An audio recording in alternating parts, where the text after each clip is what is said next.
So Joie Chitwood with the thrill show since 5 years old. This is a different kind of thrill show though, isn't it? It really is. I'm just proud of the fact that I've been in motorsports for my career and had a chance to spend 20 years of my life on the road with my family business. That business went from 1943 to 1998. And so I got to spend 20 years as a stuntman. So I know how to drive cars on two wheels and jump cars and wreck cars.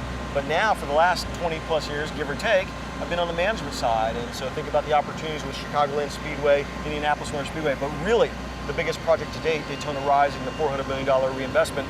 Lucky that I get to be part of that. The team is really doing a great job, and we're going to remake the fan experience at a racing event. It's pretty special. And in all seriousness, even though you jumped through rings of fire in your early days, your diversity of management and working all ends of this probably prepares you pretty well from what you're doing now, right? I would say from an early age, my grandfather, my dad, it was about hard work. It was understanding what results meant.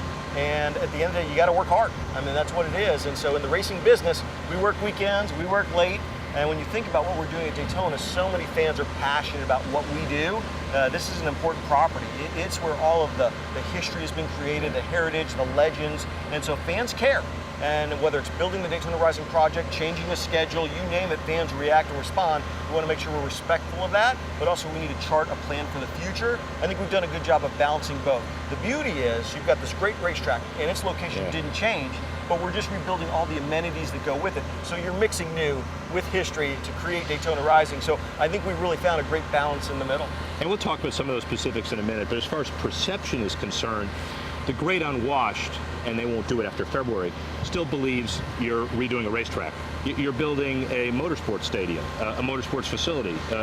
Talk about that for me. You know, we really are. When you think about this country, we are the most cluttered sports market there is. And whether it's professional, whether it's amateur, and you can look at collegiate, high school, even young children, it's amazing how many opportunities there are. But then you look at the stadiums and the experiences that people are building.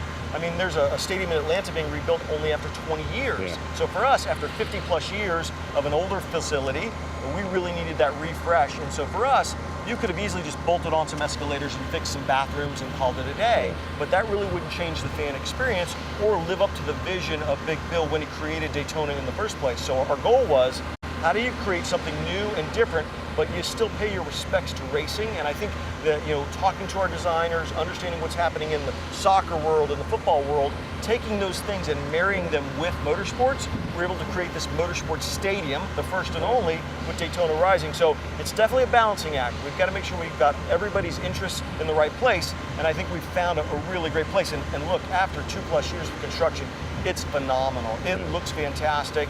It is breathtaking when you drive by for the first time, and can't wait for it to open up in January. I think our fans are going to be blown away. Buy your tickets now, ladies and gentlemen, but it's a lot more than that. It's rewriting and creating some history. And the motorsports versus other sports dichotomy here, I assume you get the wisdom of the guys who are dealing with the Viking Stadium and the new stadium for the Falcons and on and on. How different? What are the differences and what are the similarities? Well, it's interesting because we all deal with the same thing. Yeah. It's really the consumer, it's the hospitality, it's the VIP. But we actually brought in AEG to be a consultant to help us understand what they're looking at in new stadium builds and things like that. And there's a lot of similarities, what people don't realize, but then there's also some differences in how the experience is over the course of a day. One of the unique things for us, and here at Daytona, 60% of our crowd comes from outside the state of Florida. Yeah. So it's not an impulse buy. So yes, I could wake up on the morning of a game and maybe drive to Jacksonville and catch a football game, or drive to Orlando and catch a Magic game. You typically don't do that the morning of the Daytona 500. And so understanding this venue has to pull you off your couch, maybe not your couch in Florida, maybe your couch in New York or Ohio or Canada. And so understanding that was a big key component. And the Daytona 500 is our biggest event. It is our Super Bowl. More Fortune 500 companies participate in it. It's the biggest activity. We have to make sure the venue can live up to that Super Bowl-like atmosphere. And that's a key component versus what I would consider to be normal or big sporting events versus that Super Bowl-like event. So the similarity that everybody has around every league, they've invented the word, I'm sure you just talked about, decouching. And how do you create a great product from a television perspective, the NBCs, the Foxes, and make sure that people like that but still go to the racetrack? That's our challenge. And the more we produce content, the more we give fans an opportunity to sit at home and enjoy it. That's right. And so whether it's the second screen, you name it. But for us, I think at the end of the day, this venue is so unique now with these 11 football field-sized neighborhoods, with 40 escalators, great sight lines. It's truly something you cannot get through any screen wherever you are. So I think we've done a good job of understanding that. Now, having said that, Fox and NBC do such a great job with the broadcast and the in-car audio and all the cameras. There's always that push-pull. But I think our fans realize that over the course of the season, you've got to attend some live races. And now with the new stadium really on the verge of opening, I can't imagine that Daytona isn't in the top 1, 2, 3 positions on that list.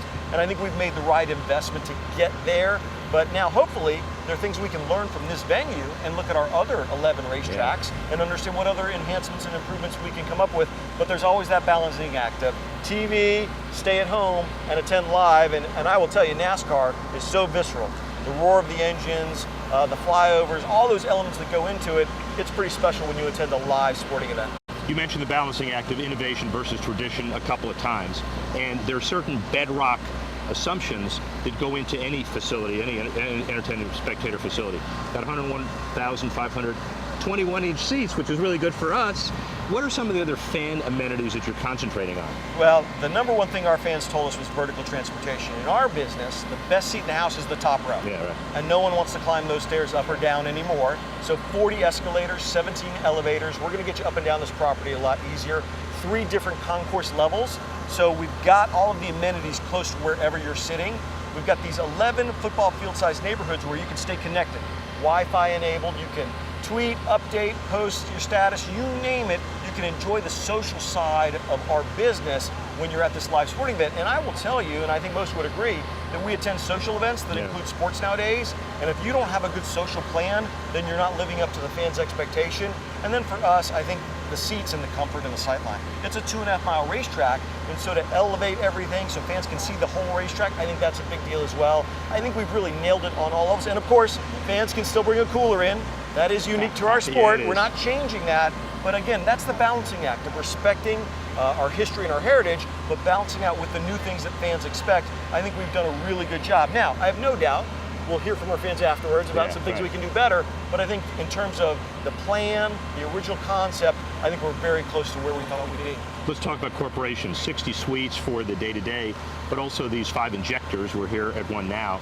It's the commitments of corporations that allow them to activate in a way probably never seen before. Talk about that. Yeah, it's true. When you think about Daytona International Speedway and our name, and having been around for 50 plus years, I don't want to be the person to ever recommend that we change that name. Right. You'd never put a corporate name in front of Daytona. So we wanted to create a platform in which we could have founding partners that take ownership in a slice of Daytona. And so these injectors, the massive gates that you use to kind of load the stadium with our fans, are sponsored by some great partners, Toyota, Chevrolet, Florida Hospital, Sunoco. Right. And it's a chance for them to really own a piece of Daytona, and really excited because you've got some endemic sponsors growing their footprint in our sport. So it shows us they're enjoying their relationship in NASCAR. They want a bigger slice of that pie, or a Florida hospital who comes in who hasn't been a partner of NASCAR, wants to actually get in on the motorsport side. So I think it's a great way. It's a great way to really load the stadium with our fans, but to provide our sponsors a chance to really come as close to owning a piece of Daytona as we can come up with. Retail, one Daytona, that's over there. This is over here. How do they relate? Well, for us, they're going to be complementary. When you think about a sports stadium, the amount of tourists that we pull in, the sporting event, to have a retail dining entertainment facility right next door, it is a no-brainer. It changes really the front door to Daytona Beach, Florida. It's pretty impressive when you think about it. You know, you take the racing aside, we're doing well over 100,000 people in tours daily. I think sporting event, non-sporting event, it's just going to be a nice complement to a great sports property. Sporting event, good example. It's not just a race facility. Let's talk to the extent you can about some of the other kind of stuff you want to put in here. You know, for us, we want to run every weekend we can, and you name it, we're going to do it. Whether it's car shows, whether it's driving schools, we're going to be looking at some entertainment options here in the future in terms of next year's content. But if it's got wheels and it goes fast, we're going to run it. Everybody knows us for the Daytona 500. Understood, but with our sports car activities, our motorcycle activities, we've run boat shows before, I think it's just a great property to enjoy. We've had some auction companies visit us and look at us as a potential venue. I think really the opportunities are limitless. I mean, there's some great opportunities in the future, but the goal is we can see how many weekends we fill up, and I'm sure the staff won't enjoy that, but it's a great property. We want our fans to enjoy it no matter what the event is. Anything with wheels you'll run. Can you talk a little bit, even if it's not committed, about the stuff that might not have wheels? Well, I think the key for us is we've got a great venue. We have a strategic relationship with AEG. Right. Obviously, they're in the entertainment business, and so they do a lot of things in the sports world, whether it's soccer, whether it's football, but also they're in the entertainment business in terms of music and concerts. So I think for us, we've got a venue now that can compete for unique events like that. That's the key. We can now compete with all the other sports stadiums out there in the country, and I would put our odds pretty good when you look at a Daytona and how unique it is, how big the property is versus some of the other stadiums, because I think we have some more things to offer. Let's get closer to home. You, what's your daily routine like, and how's it changed in the last year or two? You know, we knew that this was going to be an intense project. It's the largest investment in our company's history, a lot of scrutiny, and when you're reimagining this American icon, but it's the icon that Big Bill France created, the patriarch of the France family. So for us, we understood that going in, but what a great opportunity to be part of something special. The team here at Daytona has raised their game.